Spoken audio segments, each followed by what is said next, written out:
So the first question to ask yourself, any of you, about what it is that is something you've been hanging on to for a very long time, that is a part of your life that you find almost impossible to change. Even though you know what to think and you've been to all the seminars, you've read the books, you've done the right things, you still find yourself going back and slipping back into habituated ways of behaving and thinking, right? And what I'm suggesting to all of you here today is that in moments, like for every single person who this morning decided to do something about their sugar intake based upon what we did yesterday, you have demonstrated that you are now about to embark on a new way of being. You've demonstrated it. Even if you just checked a package and seen how many sugar grams were in what it was you were going to eat and then ate it anyway, it doesn't matter. Even if you smoke Pacololo every single day and you said, you know what, maybe this isn't good for my brain, but I think maybe tonight I'll just think about it tomorrow. You're on your way. Because we become what we think about, whether we want it or not.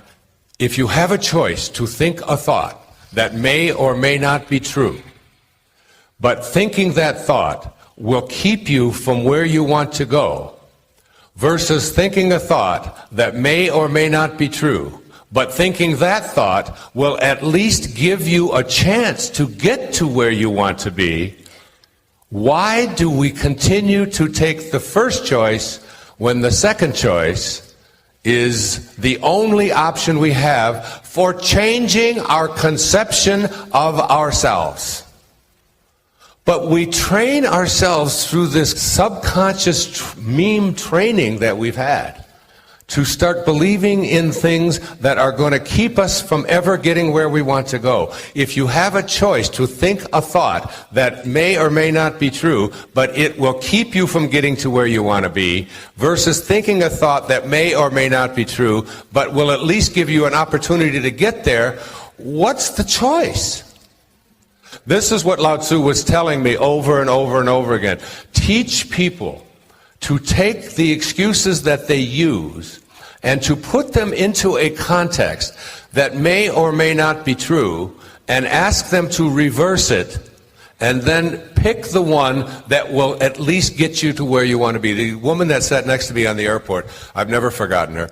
She was a photographer here on Maui. She was doing a wedding, and then she was on her way back. We were sitting on an airplane on American Airlines, and she put above the seat a whole bunch of photographic equipment, and I asked her about it, and I said, what do you do? She said, I'm a photographer. I said, do you like it? Do you enjoy it? She said, yes. She said, but I'll never get rich at it.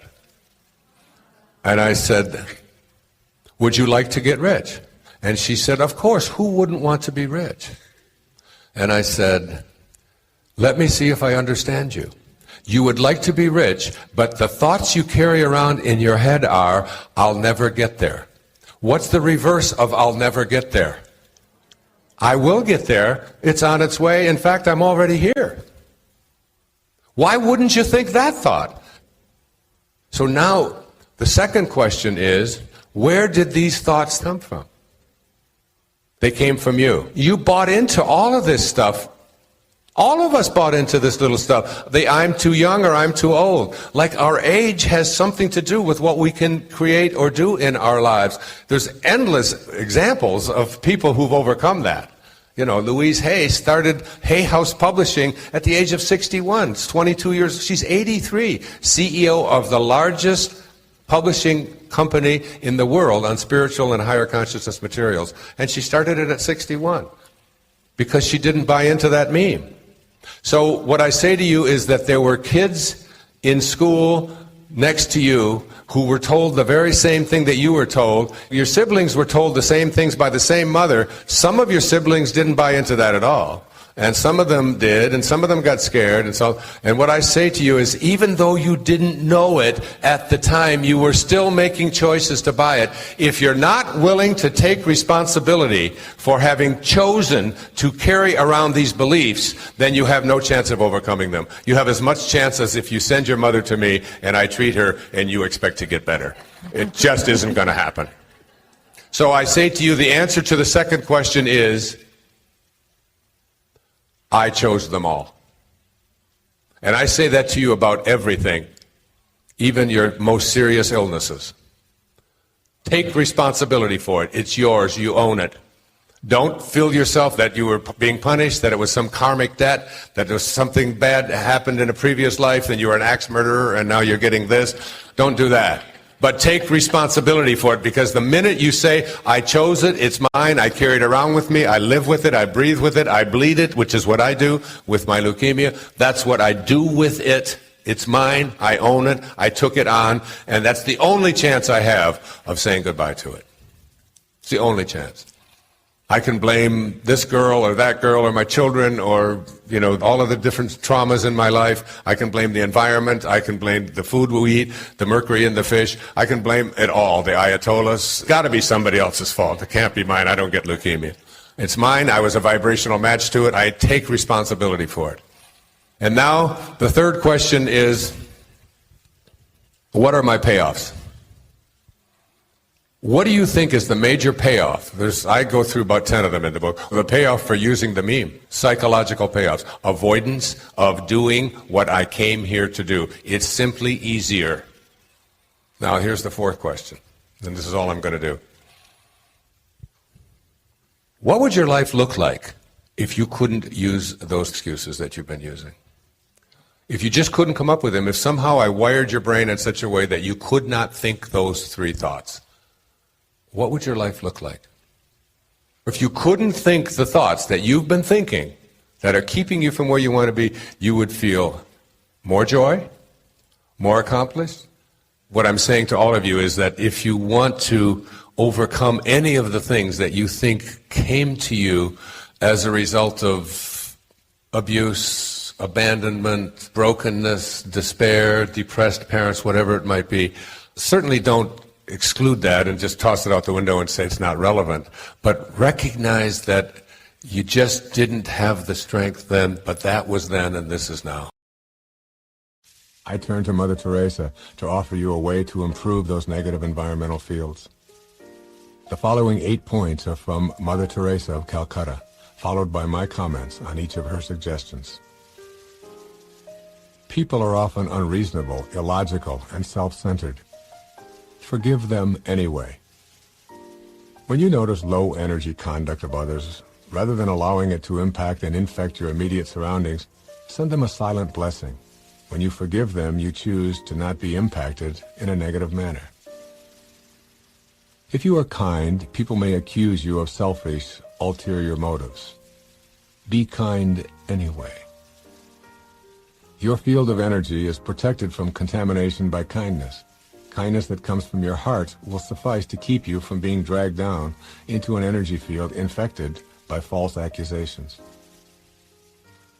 If you are successful, you will win some false friends and some true enemies. Succeed anyway. The world is filled with people who are looking for occasions to be offended. Your success at anything is enough to trigger such a reaction in others.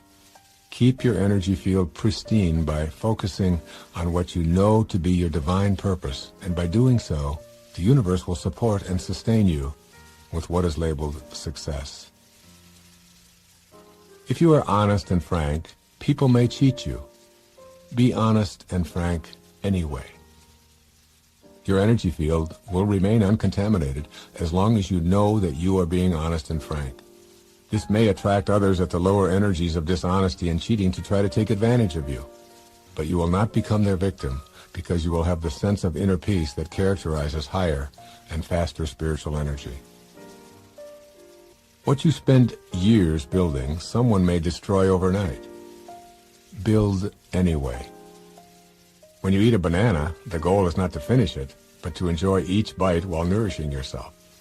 Everything in the material world, that is built will ultimately be destroyed. Build not in fear of having it destroyed, but because you are giving expression to the infinite spirit within. If you find serenity and happiness, they may be jealous. Be happy anyway. Happiness is an inside job. You don't get it from anyone or anything. You bring it to everyone in every event of your life. Others may be jealous, find fault with you, and say terrible things about you, but you are free to choose happiness for yourself. The good you do today, people will often forget tomorrow. Do good anyway. Like being happy, doing good is something that you do as an expression of your invisible spiritual essence. Stop looking for the approval and gratitude of others as your reason to do good. Ego, rooted in the material world, urges you to do what you do so that you will be remembered and rewarded as if life were a contest. Remind yourself to give love and to do good because that is who you are, and for no other reasons. And finally, Mother Teresa's last suggestion. Give the world the best you have, and it may never be enough. Give the world the best you've got, anyway. The best, as used by Mother Teresa, implies your highest, most sacred self. Others may attempt to contaminate your energy field by demanding more of you, or by criticizing you, or even by ignoring your efforts. When you return to your highest self, you are independent of those opinions almost instantly, and problems of feeling unappreciated or non-existent. Give the world your spirit and detach from the outcome of your efforts, and your energy field becomes less and less contaminated. Your intellect might protest and attempt to convince you that minefields and silent communication of energy are nonsense. But once you see this at work, you'll know. I've seen it work over and over in my own life. When I'm able to consciously project love, understanding, and compassion to those in my immediate life space, I feel the shift in energy. My wife, Marceline, is a master at this. Marceline has delivered 7 babies without any drugs, each time creating the kind of energy I describe here. Moreover, she is now a doula, a woman who assists others in delivering their babies in an atmosphere where fear and anxiety are replaced with a calm, loving feeling of thankfulness for being able to participate in such a miracle. The closer you come to being in a dynamic state of grace in your thoughts and refusing to be in the fields of those who are projecting lower energy thoughts, the closer you come to being in God's minefield. When we take this power of this invisible part of us, it's so hard to define this. We call it a belief, or you call it a thought, or you call it your soul, or your spirit, or whatever. But that invisible part of you that really determines everything about your life. And you begin to say to yourself, how can I apply the awareness of these thoughts and how I use my mind to make my life all that I want it to be? To bring into my life the things that are important to me, to improve the quality of my relationships, to have the success and so on that I think that I'm entitled to. And it's really getting to the point where you know that every thought that you have has a potential for coming into your life, for coming into form. You start to get real cautious about having anything in your mind that isn't going to work for you, and question why you would keep any of those thoughts in you. I can remember one story of a woman who came to me one time and told me how miserable she was, that she was married to a drunk. And I said, well, what's wrong? And she said, well, he slurs his words, and he repeats himself, and he smells bad, and it's just awful to be around him. And I said, let's see if I understand. Let's see who's crazy in this little scenario you've just described. Now, you said you've married to a drunk, and the drunk slurs his words, and he repeats himself, and he smells bad, and he sounds foolish. I said, that's every drunk I've ever known does exactly that. We got a drunk who's acting and doing everything that you would expect a drunk to do. Now we got you. And you're married to someone that you call a drunk, and you're expecting him to be sober. You know, now who's crazy? The drunk who's doing what he's supposed to, or you who's expecting someone who is what you've defined him to be something different than what they are? He is what he is.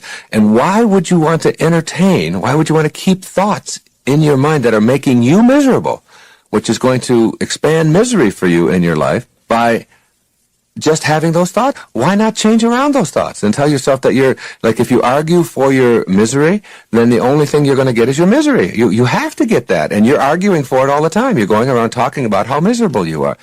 So you want to get real careful about that. And I suggest to every one of you that whatever it is you find yourself incapable of doing, or whatever you found that has been a great obstacle, or whatever it is that's in a relationship that isn't working, that you just can't seem to transcend, or whatever's going on with a particular employee or a way that you're approaching anything in your business, that if you examine, just for a moment, if you examine what belief is it that supports this behavior, because the ancestor to every action is a belief, is a thought, and then work at re-examining that.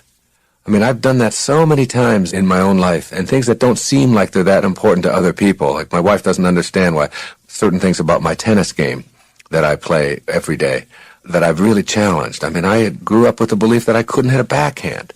And it was for 10 years I told myself that I don't have a backhand. I can't hit a backhand. And then I began to change that belief around. And it wasn't that I just, practice. I began to visualize myself doing all the things that it takes to make a backhand work for myself. I began to do that with a serve. I began to do that with a drop shot. Instead of telling myself, I can't hit a drop shot, and then acting out on that, and a whole match will go by, and a whole year will go by, and I'll never hit a drop shot, or I'll never hit a lob, or I'll never try a spin serve, or whatever. If you keep telling yourself that you can't do something, you act on that belief, and whether it's just a silly little thing like improving your tennis game, which isn't so silly if you're making your living off of it, or if you're coaching it, or any other skill area, or anything in your life, change around the thought, as you think, so shall you be. The first pathway is called discipline. All right? So this is like you have to train the body. Right? So you have to go to practice. Yes. The second, now we're not talking about education here, we're talking about mastery.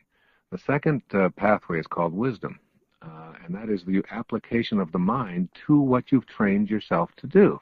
So if you're going out to learn how to hit shoot a basket, or to hit a tennis ball, or to make a lemon meringue pie, or dance the Macarena, or anything, the first thing you do is you train your body, you get it in shape, and the second thing you do is you apply wisdom, the mind, to it. Right? Now, this is what we mean by education. So that if we send our children off to school, we say to them, get some discipline and use your head.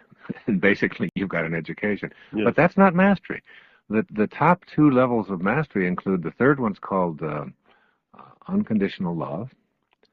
I watched Pavarotti sing at one of the three tenors, Civil Yes, Winter's sure. concert. Yes. 42,000 of us at a football stadium in Wow. Florida. Yeah. And they had a screen on him, Michael, that was 30 feet high. That's 3 stories high, and they showed a close-up of him. Now, this is a man, how many times has he sang O Sole Mio in Yes. Italian, all right? Right. There's nobody in the stadium understands Italian, but it doesn't matter. They show a close-up on his face on this 30-foot screen, and he is in bliss. He's Yes. just in bliss. And I said to my wife, who was sitting next to me, I said, honey, this guy has obviously gone to practice. I mean, you've Right. got to practice to be the best in the world. And he's also, obviously, he's got great wisdom. He has studied. But that's not what makes him the greatest tenor in the world. I said, look at the love. Oh, solo me. I mean, he was just, every fiber of him was involved in this. He was in love with what he was doing. And he wasn't selling us the song, he was selling us the love. Yes. That's the third pathway. But the highest pathway, what we really call mastery, is what we call surrender, which is when you get to that place where you realize that this is not you who's doing any of this, that you're not this body, this is not your home, this is not you that's doing it. There's something that you're connecting to called spirit or consciousness or higher awareness, and you're allowing God, I guess, if you will, to flow through you and send that out into the world. That's what the highest of them are. I mean, Michael Jordan says, I don't know how I do that, I just surrender. Yes. That whole idea of being able to get your ego out of the way.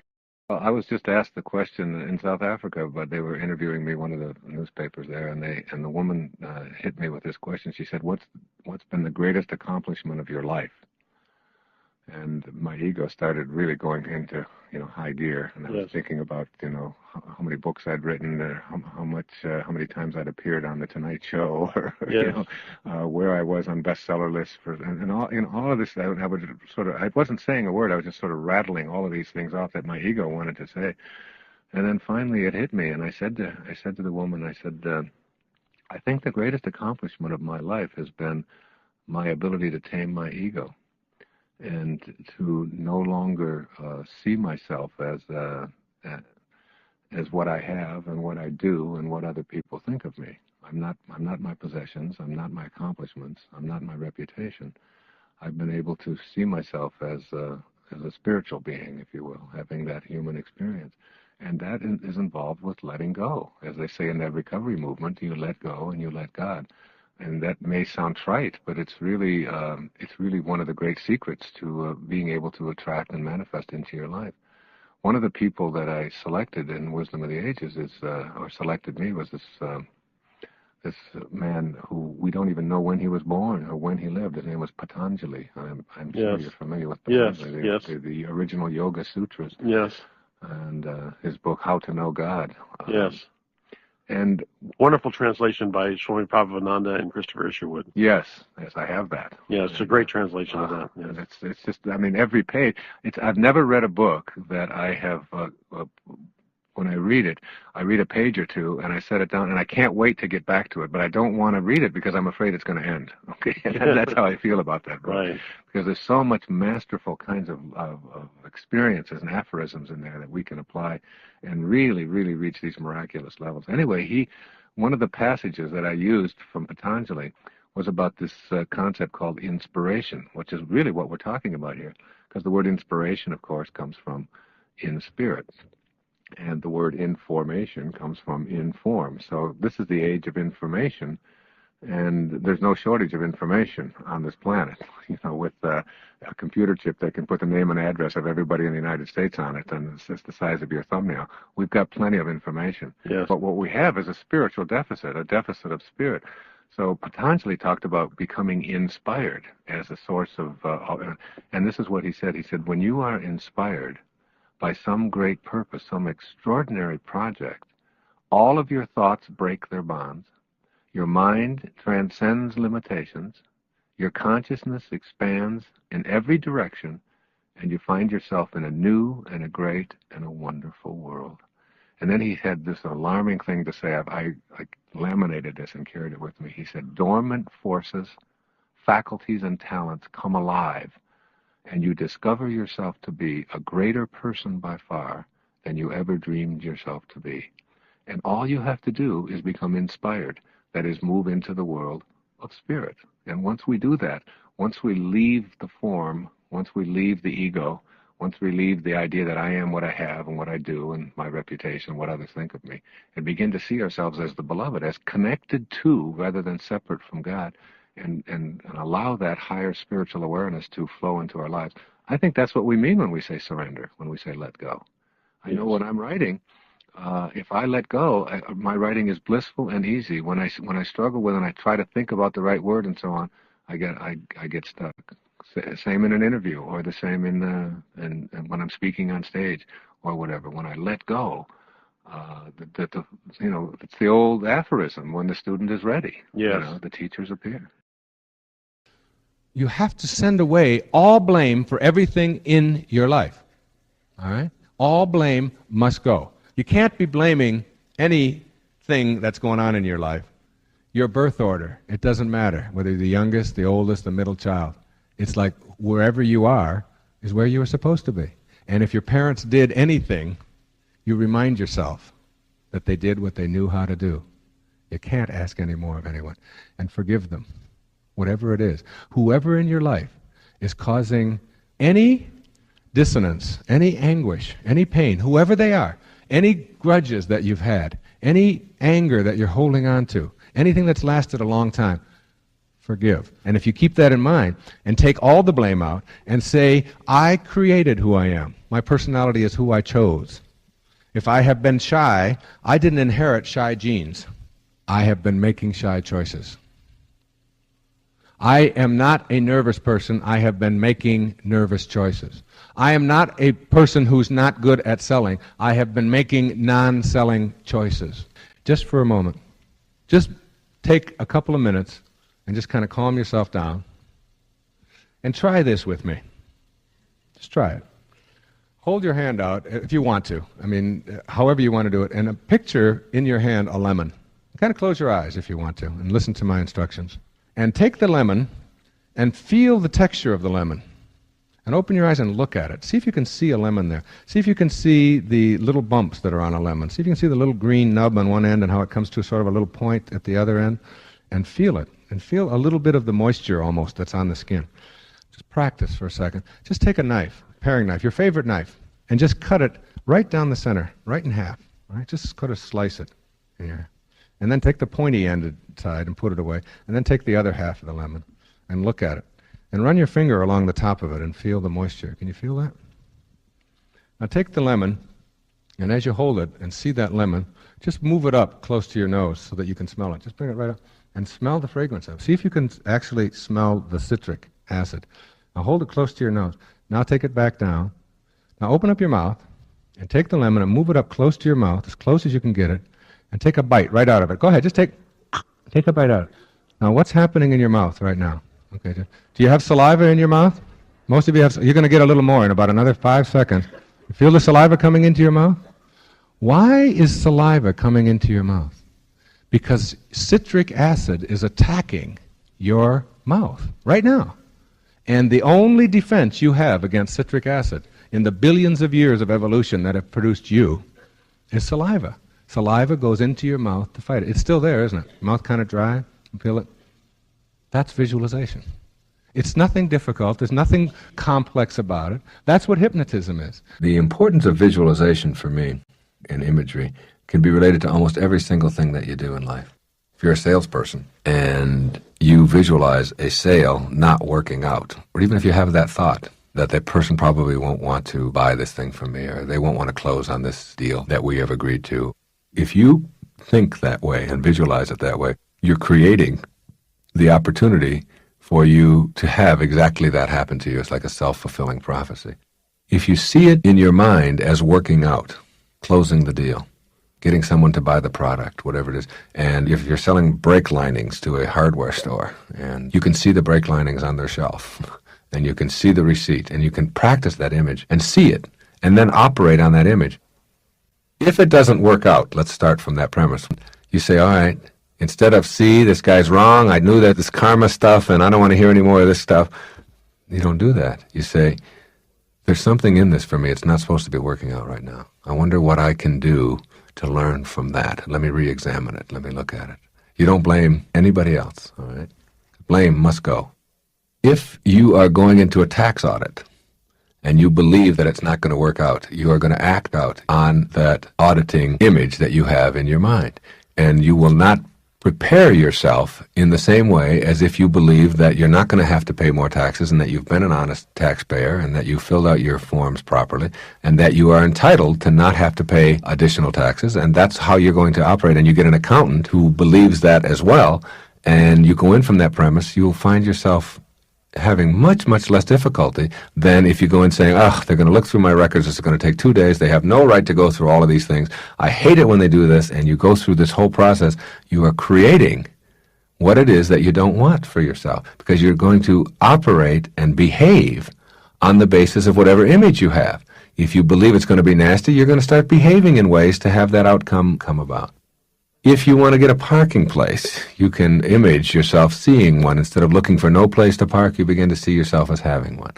If you want to have health, you begin to see yourself looking and feeling and acting the way you want to, and never detracting from that picture. And you can make that happen for yourself in your life. If you don't want negative things to go on in your life, then practice visualizing and having positive affirmations toward the things that you previously thought negatively about. Your thought processes create the images that you have. Those images create the behavior, and you can't back one up from the other unless you're willing to think that it's going to work out, and that's the premise you're operating from. That's a very important point for people if they want to be enlightened. If you believe that it's going to work out, then you'll start to see opportunities. If you don't, then you'll see obstacles. Do you have a definition for crisis? Like, what is a crisis? It's a gift. It's a gift. Everything is. It's interesting you mentioned The Power of Intention, because I wrote that book in what you would call a crisis. My wife and I had separated. I was 60 years old. You don't break up when you're 60 and have 7 kids. You know, you do that in junior high school. And for about a year and a half, I was in the closest thing I've ever had to a depression, a clinical depression.